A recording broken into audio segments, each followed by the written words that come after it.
Card. ভারতের পশ্চিমবঙ্গ ও বিভিন্ন রাজ্যে ভোটার তালিকা নিয়ে শুরু হয়েছে এক ভয়াবহ বিতর্ক।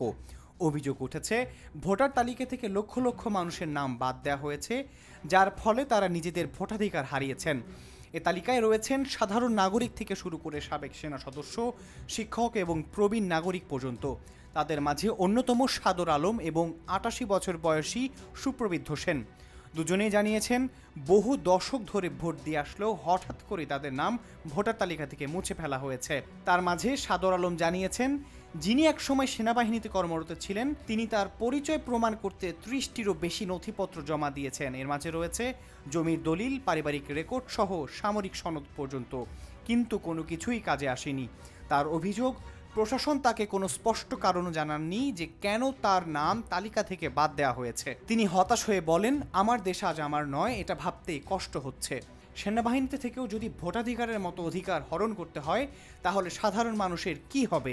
অন্যদিকে সুপ্রবৃদ্ধ সেন জানান, যিনি ভারতের স্বাধীনতার পর থেকে নিয়মিত ভোট দিয়ে আসছেন তিনিও একই সমস্যার মুখোমুখি হয়েছেন। তিনি জানান, সরকারি পেনশন, নথি, শিক্ষাগত সনদ এবং এমনকি পুরনো পাসপোর্ট দেখিয়েও তিনি নিজের নাম পুনরুদ্ধার করতে পারেননি। তিনি আরও বলেন, এরপর আমি আর কি প্রমাণ দেব তা বুঝতে পারছি না। সরকারি সূত্র অনুযায়ী শুধু পশ্চিমবঙ্গে প্রায় ৯ মিলিয়নেরও বেশি নাম ভোটার তালিকা থেকে বাদ করা হয়েছে। এর মাঝে কিছু নাম মৃত ব্যক্তিদের হলেও একটি বড় অংশ হচ্ছে জীবিত ভোটার, যারা নিজেদের ভোটাধিকার হারানোর অভিযোগ করেছেন। এই পরিস্থিতি রাজনৈতিক অঙ্গনেও তীব্র বিতর্ক সৃষ্টি করেছে। ক্ষমতাসীন দল বিজেপি দাবি করেছে ভোটার তালিকা শুদ্ধ ও হালনাগাদ করার জন্য এই পদক্ষেপ নেওয়া হয়েছে, যাতে নির্বাচনী প্রক্রিয়া স্বচ্ছ থাকে। তাদের মতে এটি গণতন্ত্র রক্ষার জন্য একটি প্রয়োজনীয় পদক্ষেপ। অন্যদিকে বিরোধী রাজনৈতিক দলগুলো বলছে এটি একটি পরিকল্পিত পদক্ষেপ, যার মাধ্যমে নির্দিষ্ট জনগোষ্ঠীর ভোটাধিকার সীমিত করা হচ্ছে, বিশেষ করে সংখ্যালঘু সম্প্রদায়কে টার্গেট করা হচ্ছে বলেও অভিযোগ উঠেছে।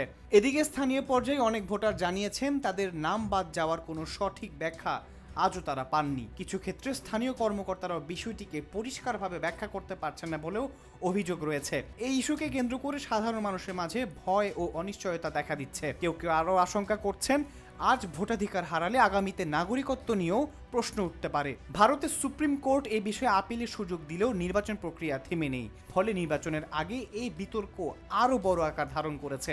সব মিলিয়ে বিশ্বের বৃহত্তম গণতন্ত্রের একটি গুরুত্বপূর্ণ নির্বাচনের আগে ভোটার তালিকা ইস্যু এখন বড় রাজনৈতিক ও সামাজিক সংকট হিসেবে সামনে উঠে এসেছে। তবে প্রশ্ন হচ্ছে, এটা কি শুধু প্রশাসনিক ভুল, নাকি ভোটাধিকার নিয়ে বড় কোনো রাজনীতি চলমান আছে?